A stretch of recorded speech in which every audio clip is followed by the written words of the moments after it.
report that you'll deal with, which relates to the first quarter operational plan results, contains a report that deals with major projects over $5 million. Which page?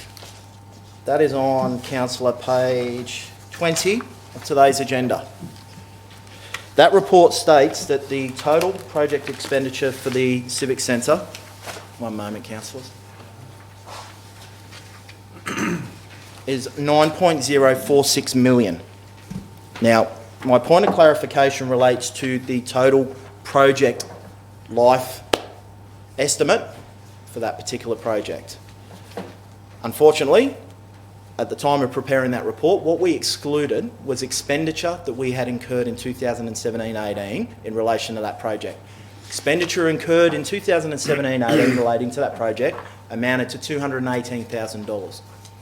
Adding that $218,000 back, the total value of that Civic Centre refurbishment project, which will be reported from now and in future reports, is $9.260 million. So I do apologise for that, Council. We'll certainly take steps to make sure that that is addressed in future reports. So just, Mr. Minnie, clarification on, as you said, on page 20 up the top, is that figure correct where it says 9,046,000? What is there? Mr. Mayor, I'm clarifying that figure is actually $9.260 million. So we can change that Yep. to 9.260 million. 9.2. And the reason for that, Mr. Mayor, as I've stated, is we have now factored in expenditure from the 2017-18 financial year, which obviously, councillors, is part of the broader cost of the overall project. Again, it's a clarification. It's simply making sure that it reflects the whole cost of the project since its conception as part of the 2017 to 21 delivery program. Stress again, councillors, that $5 million isn't a reduction in the total project estimate. It's a timing issue where we will move that $5 million into the 2021 budget. The new generators at the water treatment plant, councillors, $3.5 million. We will remove that estimate from the 1920 budget and we will reinsert it in the 2021 budget. The Mittagong STP upgrade, councillors, we currently have a total project estimate of $15.7 million. That will remain the same. Close to $2.4 million will be, as a result of timing, moved into the 2021 budget. The Barrel STP upgrade, total project estimate of $31.5 million. At $1.5 million will be transferred over into the 2021 budget. Councillors, I may just note at this point also, with respect to the Barrel STP, Council is in the process of accepting a $6.6 million grant in relation to that project. So that will see a significant reduction in the overall cost to the community long term, because that will reduce our reliance on loan borrowings and is a fantastic result for our community. The same with the sewer pump station renewal, councillors. That $805,000 will be reinserted into the 2021 budget. I'll go back to that final item, councillors, which is the Berrima Road Deviation Project. And councillors, you are more than aware that a report was presented to council in April of this year that dealt with the complexities and the challenges of the Berrima Road Deviation Project. As a result of that report, council made a number of resolutions. Included within those resolutions was to effectively bring the project to a state of shovel readiness for future grant applications.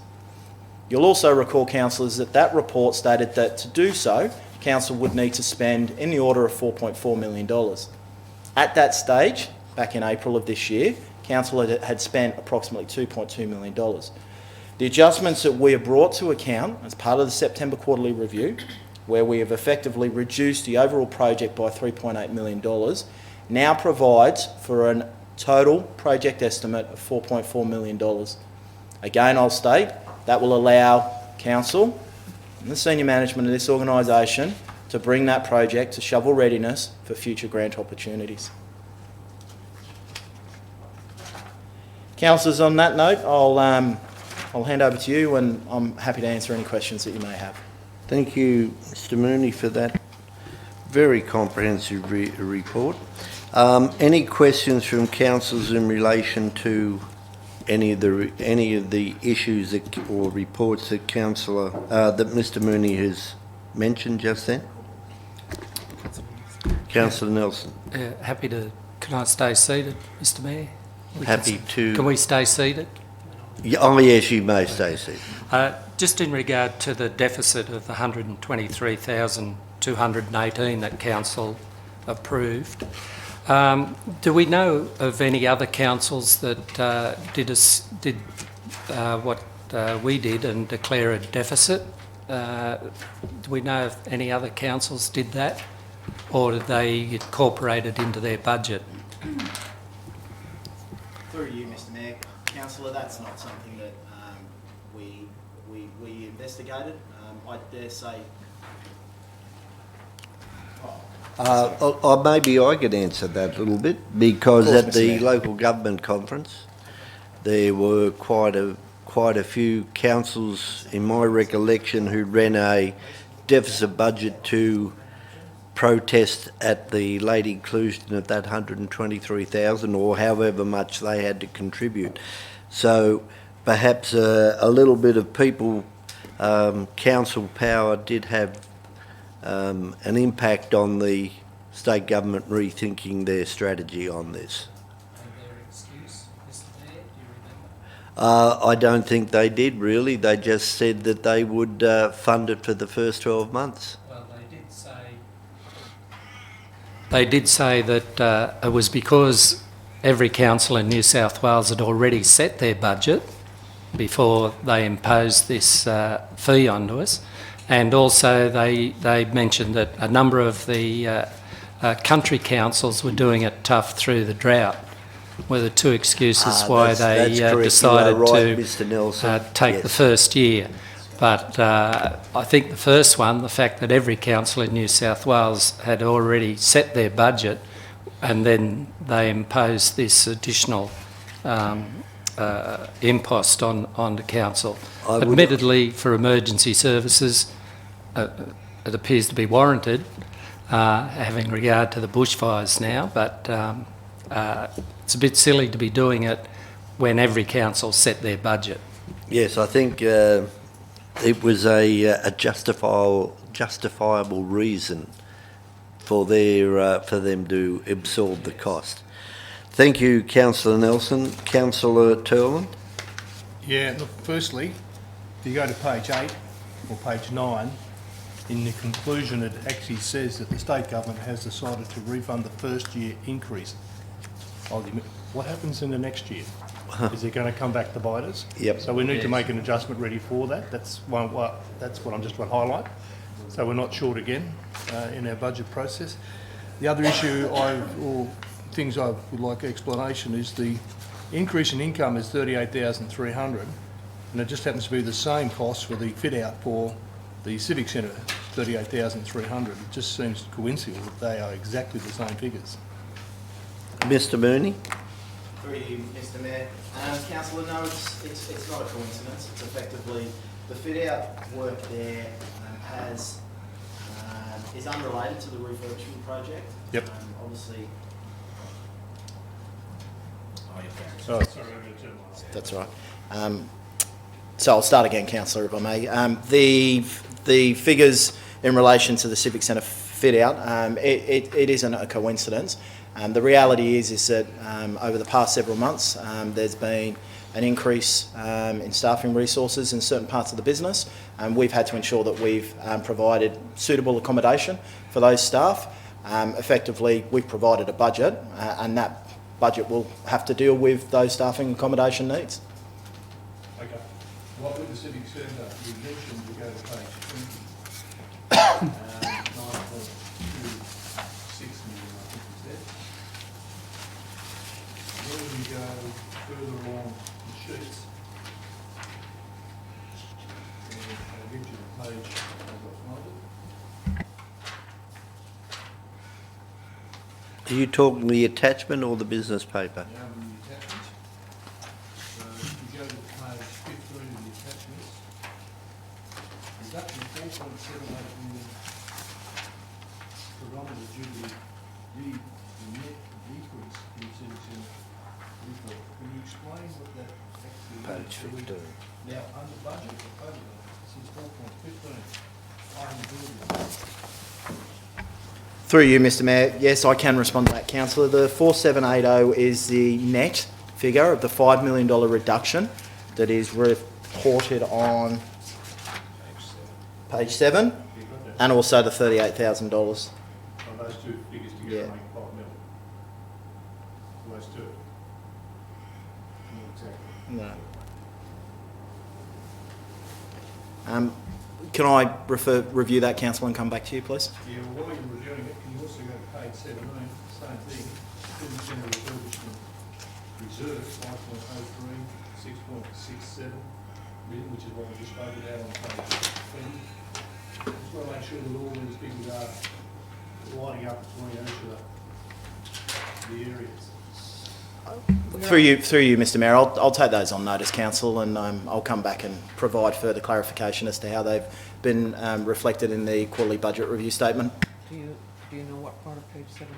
Yeah, for page 17, what line item, under what? Because I've got a few highlighted myself, councillor. Well, it's all to do with the civic centre and the mathematics between each of the lines. They will need to make sure that they all in and out. So what you're saying is that if Civic Centre refurbishment reserve 5.305 in 1920, and then you run across projected year to 1920 is 1.6. Is that the line item you're referring to? No, all the mathematics, so you've got page 17, you've got page 15, and you've got page 20. So, Mr Mayor, I can respond to page 17.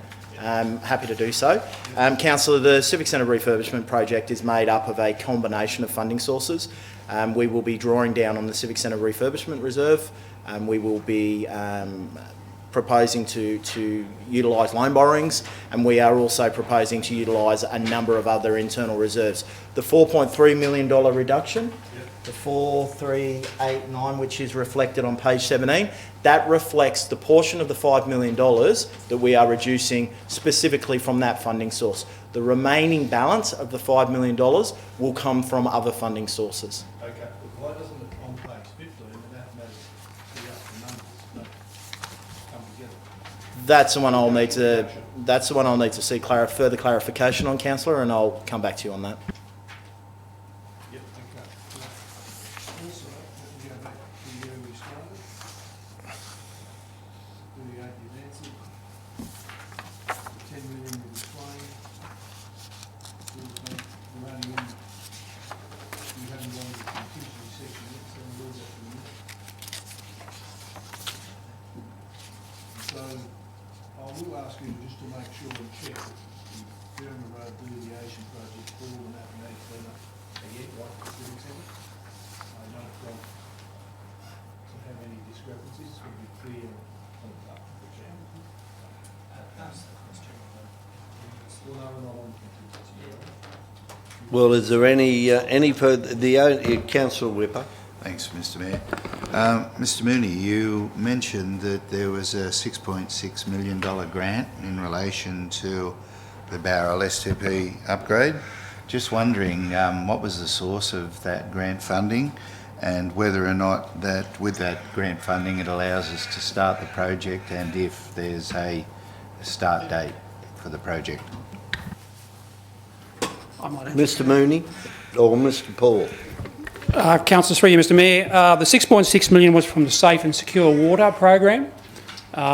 We've also got an application in for Mossvale. We haven't heard as yet as to whether we're going to be successful there. We haven't actually signed the funding deed, but that's back with the funding authority just to finalise the actual documentation, and it'll be signed before the end of the month. In terms of the project has been delayed a little bit, not by council's doing. The EPA has required a certain water testing program to be done over a period of 12 months, where they want some additional scientific data which will help them determine the licence requirements for the augmented treatment plant.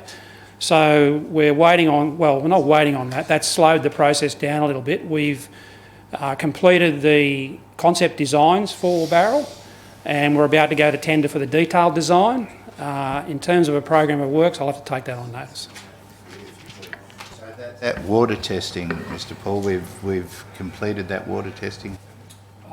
We're not actually doing it directly, obviously. Public Works is managing that on our behalf, and they've engaged some scientists to do that work. Again, I'd have to take on notice exactly when that work's going to be completed. Thank you. Yep. I think it was announced about 6 weeks ago, 2 months ago, by Nathaniel Smith, that 6.6. And as I said, it's great to see, but it's a $24 million project and it's only one quarter. We're supplying clean water to Sydney. We could do with the 24 million. Yeah. Okay, I have one question. It's in relation to the line item in relation to roadside spoil. To you, Mr Paul, 100... it's in the attachments, and with Councillor Turlin's questions I have probably misplaced it a bit. Page 17 of the attachment, third or fourth item up from the bottom, roadside spoil, 112,000. How are we going with our roadside spoil?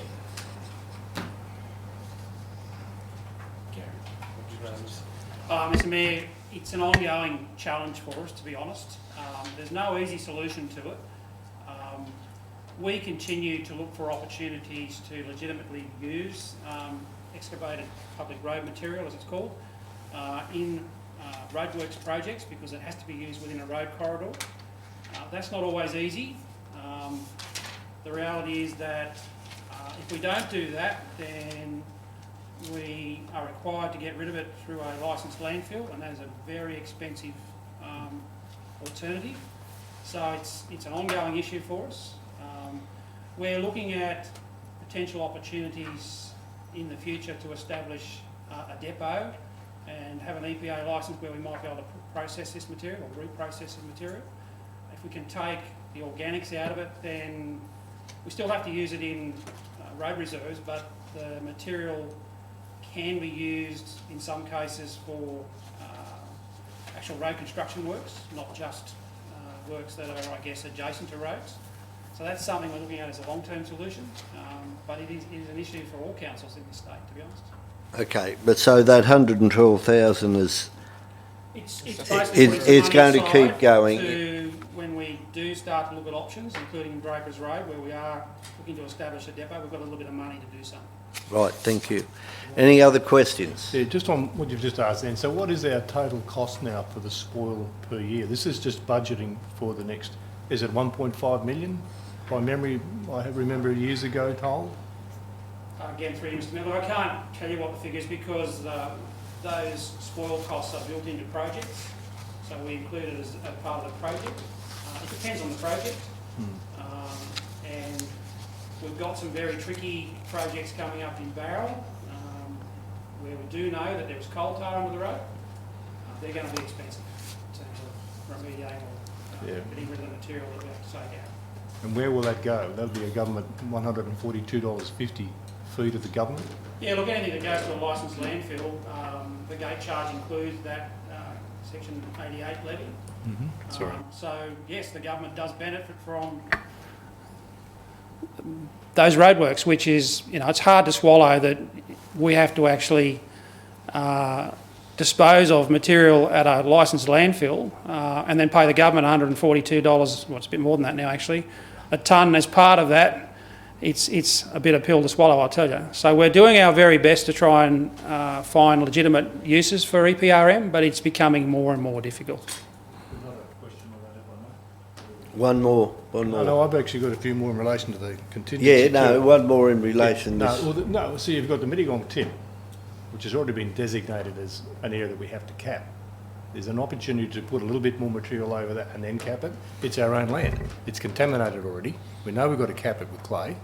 Is that an opportunity to ask the EPA? Look, under the current exemption, you can't use excavated public road material for any purpose that's not connected with a roadworks in a road reserve. So I would need to do some more research. There may be an opportunity to get some sort of licence to do that, but under the exemption, no, you can't. Meaning before is the contaminated material, we know where that is, with the, he could be, and then we're going to cap it anyway. Mr. Well, Paul? we're yet to get sign-off from the EPA on the capping and closure plan for Welby. That's an ongoing discussion, although we hope to finalise that in the not-too-distant future. I would doubt that we'd be able to use this material on that site. The capping is to create a waterproof layer on top of the on the top of the material that's been put there 20 odd years ago. I don't believe we'd be able to use EPRM as part of that. Have we got a budget for that in here? We haven't. In terms of the Welby project, it's not yet been included in our capital works program. We do have money in reserves. We've got a high level estimate, which I'm not going to disclose at this point in time.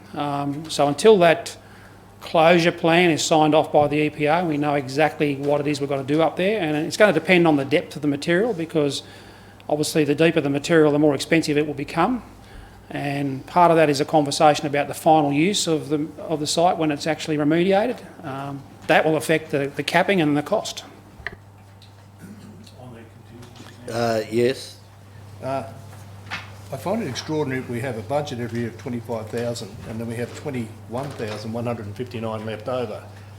Why does not the 21,000 go straight back into revenue? Why do we keep building this pit of money that we don't give away? It should be 25 a year, that's all we give away, and whatever's left over goes back into credit.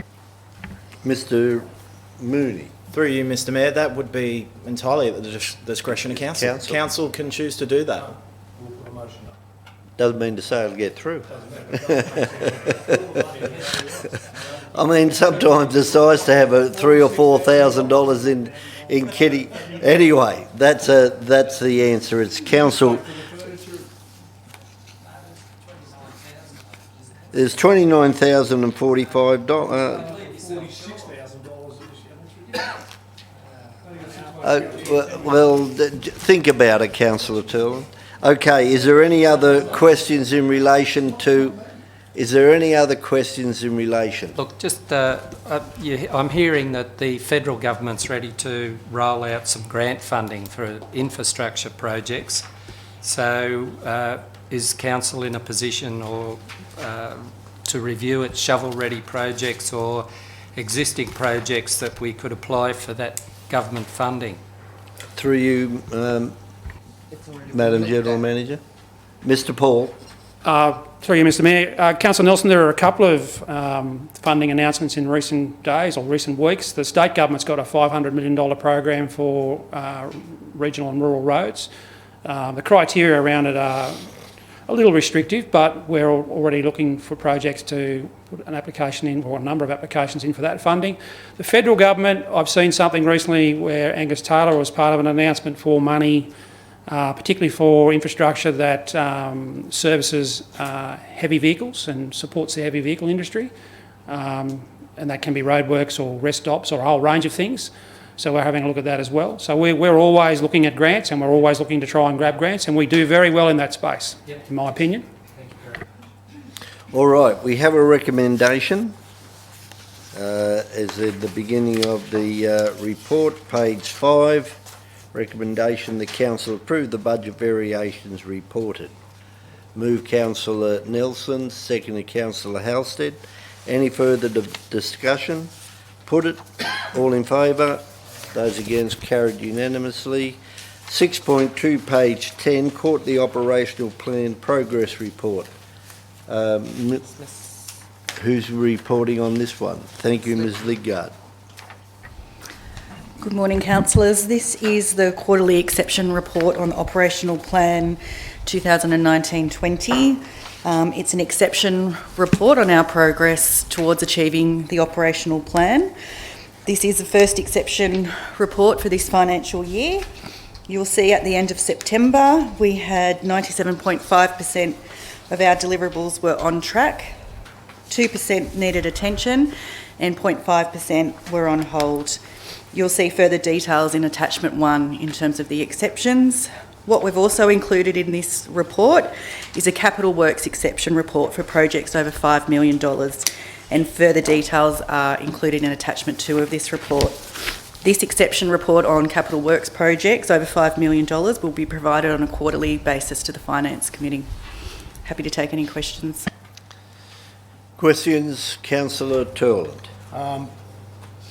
One on, well, a couple, on 16, Council's new internal communications platform. Can you explain what that actually is? Page 16, leadership. What dot point down, councillor? It's the last dot point. Right at the on last dot leadership. point in first leadership. Who's going to speak to it, please? Mr. Pepping? Oh, no. Mr. Thank you, sir. Mr. Crawford?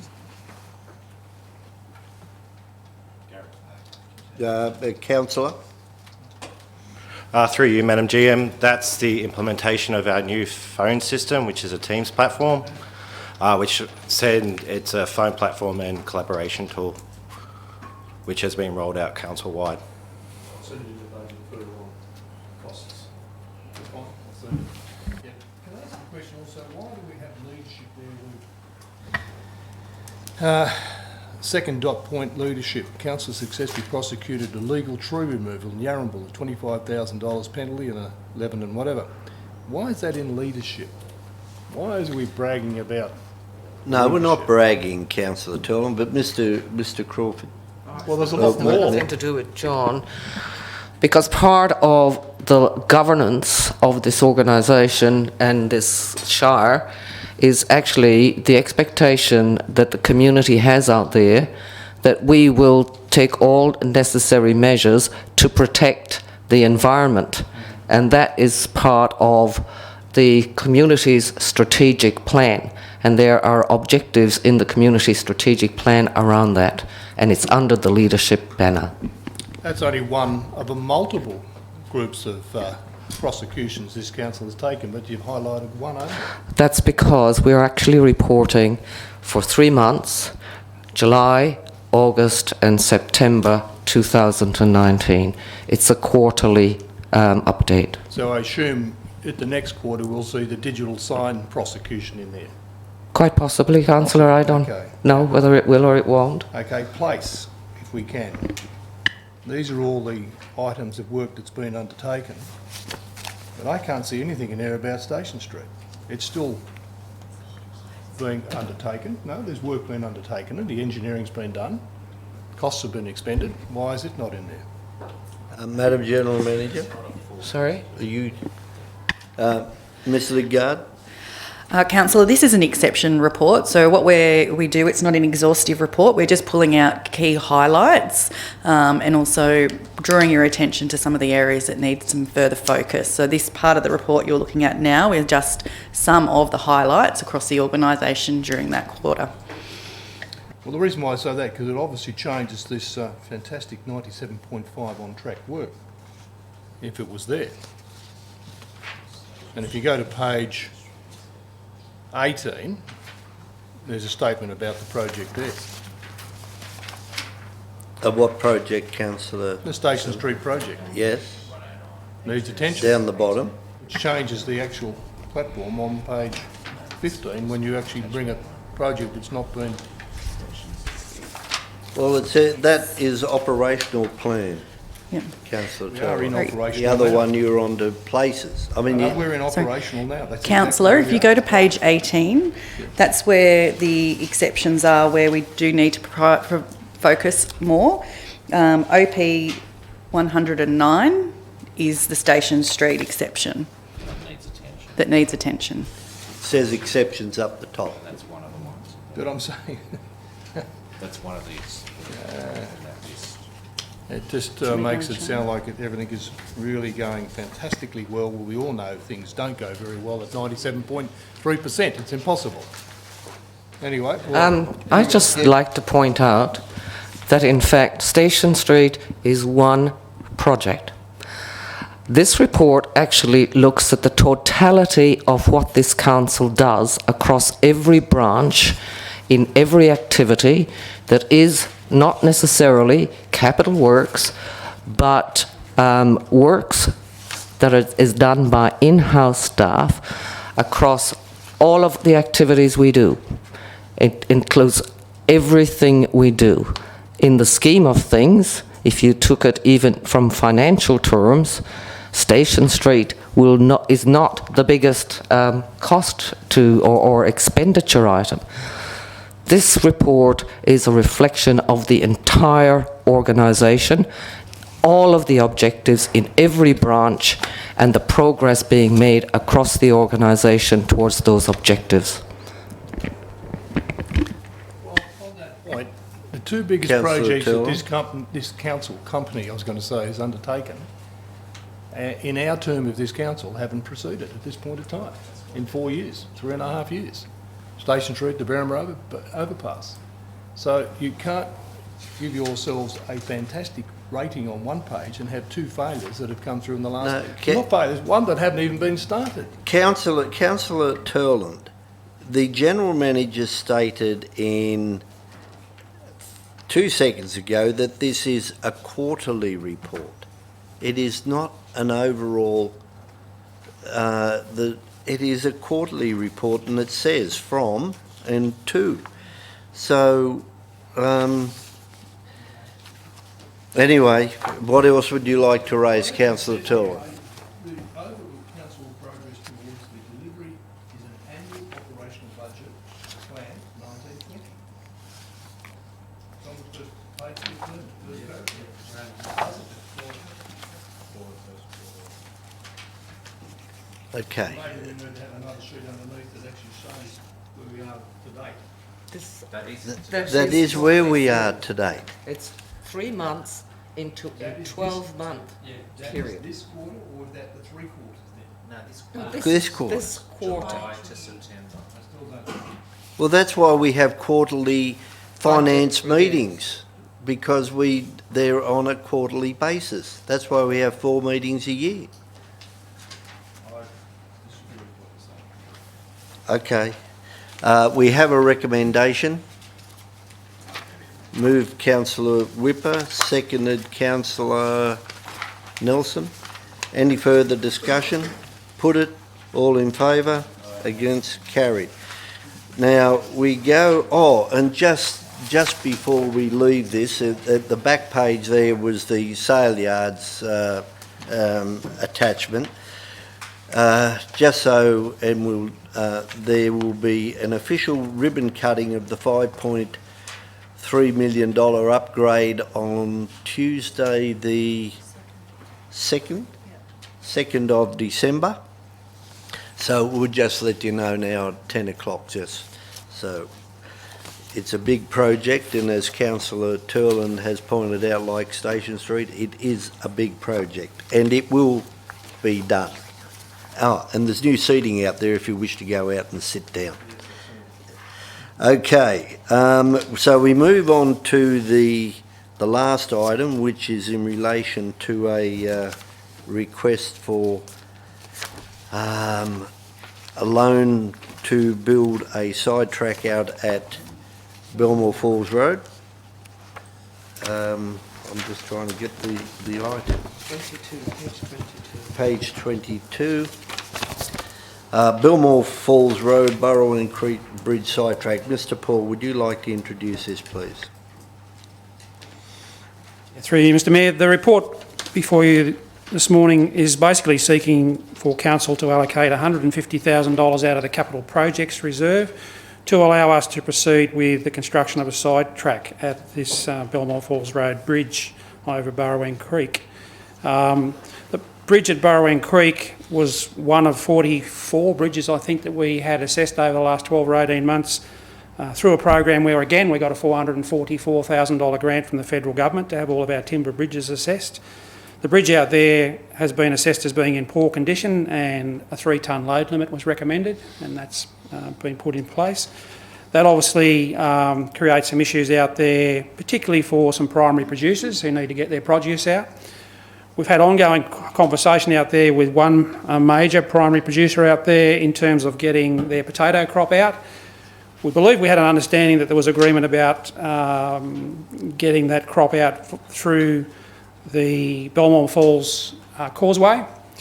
The reality is that that's proving a little more problematic than we probably originally understood from the farmer, although the farmer has, I think, now indicated that what they'd agreed to previously is not going to suit them. So really what we need to consider is how we're going to help them get that crop out, and the only way we can do that is to build this sidetrack.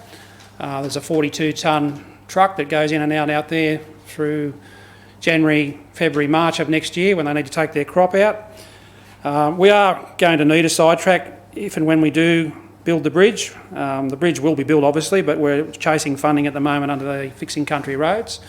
And we're reasonably confident we will get money through that program. We'll find out in December whether we're actually successful there. If we are, then we're hoping to get on with the bridge reasonably expeditiously, but we're still going to need this sidetrack. So seeking Council's endorsement to make that money available. Councillor Halstead. Yeah, look, I'm very concerned about the amount. I think it's out of there, at least that's what I'm thinking. If this amount is embraced within the recommendation, I think it should not be seen as that's what we're going to spend if we don't need to. Like, I don't believe for a minute that you'd spend 150,000 on a sidetrack where I locate, where I think it's located. So that's a concern. Secondly, I understood there was some deadlines in terms of last week, in terms of Mr Hill getting out.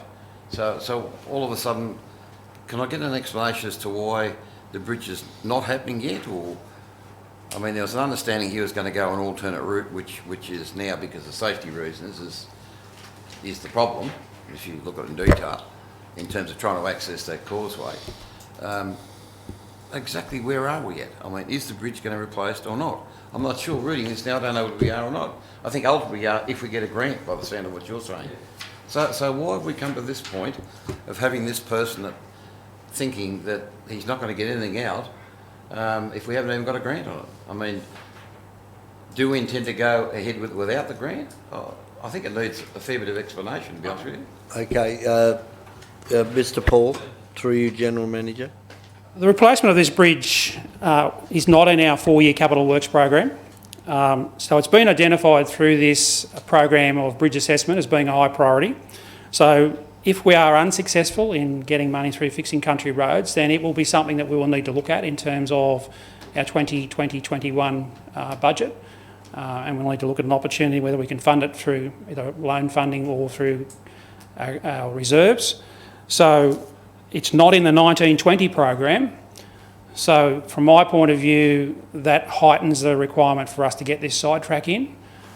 In terms of the particular primary producer out there, our understanding is that up until about the end of January next year, they can get their crop in and out in smaller trucks, because the potatoes that they're actually harvesting and selling at that point in time are a different type of potato, and they're bagged and they're taken out in bags. After about the end of January next year, they go to a different type of potato crop that has to be hauled in bulk, because it goes out and it's used for a different purpose. It's actually for potato chips. So they have to transport it in a different manner, and they have to have different timeframes in terms of getting it to the factory where these potato chips are made. So there is pressure on to try and get a sidetrack solution in by the end of January next year. As I said, we had conversations earlier this year with that particular grower, and we had an understanding with them that they would manage through the Belmont Falls causeway. They've now indicated that that's not going to be suitable, so we've had to take a different tack. Okay, so it's basically Don Fields Road revisited, and if we hadn't done an audit on all the bridges, it probably would have been still traversed if that, because we got all our bridges engineered, checked, didn't we? Yeah, look, Mr Mayor, the Dorothy Dix, obviously, to some extent, I wanted to say exactly what he said. But, you know, the issue is the alleged 3-tonne load limit. I've grave doubts about that, but that's my opinion. I think maybe what should be said here is in the recommendation is the council approve the allocation of up to, because I just don't believe for a Yeah, minute. that's, Unless you take control on that, Mr Paul, 150,000 will be spent. If you can't do that for half that, I'll eat a hat somewhere. okay. Can you, Barry would like to. yes, Mr Paul? Look, through you, Mr Mayor, a budget is a budget, but I will say to you, we do not spend a penny more than we need to. So if I've got a budget of 150,000 and I can do the job for 100, I'll do it for 100. Council will get the 50,000 back. Absolutely. In terms of the costing's been based on the works that we did at the Barrengarry Bridge. Now, that was a fairly extensive sidetrack, and there is effectively a small temporary bridge that's been built out there with some large concrete girders. So the sidetrack that we're proposing here won't be quite of that scale, but they've based it on that. So I think there's a bit of room in the budget, yes. Will we spend more than we have to? Absolutely not. Now, that's the point I'm making. It was based on a similar project. Similar doesn't mean congruent or the same. So I accept that, but we need to be very careful about what we spend it on. I mean, 175 is there for a reason to enable council to use it, and we should where necessary. But I've got my doubts. I mean, I'll just leave it at that at this stage. Do you want to put in the word up to? That's what I said, up to. Okay. That's what I said, up to. So the recommendation approve of up to 150. And Councillor Halstead, you can also request in that the final costs come back to the Finance Committee if you wish. I just think we'll let that happen. It will anyway. He's getting the message, I think. Right, okay. It'd be good to be So told what's happening. you're happy to move that? exactly. Okay, move Councillor Halstead, seconded Councillor Turlin. Any further discussion? I've had representation in relation to this as well. I know the family. It will take a period of time. So I think this is probably a very sensible alternative, because if we don't get the grant, this is going to be, the sidetrack's going to be in use for quite a period of time, and they're not the only road users. So, all right, put the recommendation. I've only got questions in relation to the other sheets. Okay, put the recommendation, all in favour. Aye. Aye, against, carried. So that, as far as I know, ends the business items. Is there any other further business? Yeah, I've Councillor only just Hill? got some questions. I'm sure it's just questions and answers if I can in relation to page 24 if I can. We've dealt with that item. Well, No, it's not. We've dealt with the business paper. You're going back to a report that we've already I, passed. yeah, I understand that, but that was... Well, can I ask that you see Mr Paul after the meeting, because we'd have to move a recommendation to resubmit the motion, and then resubmit the item number, and then deal with it again. Well, it says quarterly budget review. I got that. We'll go back to... No, Councillor Turlin, we've dealt with the item numbers. Okay. I'm just suggesting that from here and in, something should be put there, like every other meeting we have. Urgent general business or whatever else, there could be... No, something- evidently under the new code of meeting practice. I don't believe you. Anyway, It's only information I'm asking for. Well, have a chat with Mr Paul or Mr Mooney after the meeting. All right? You've got to go up there. Okay, so on that note, there's no further business. Declare the meeting closed. Are your questions in relation to attachment 2 on page 20? No. You'll be working out in the civic centre, but there's other questions here. Gary, I'll go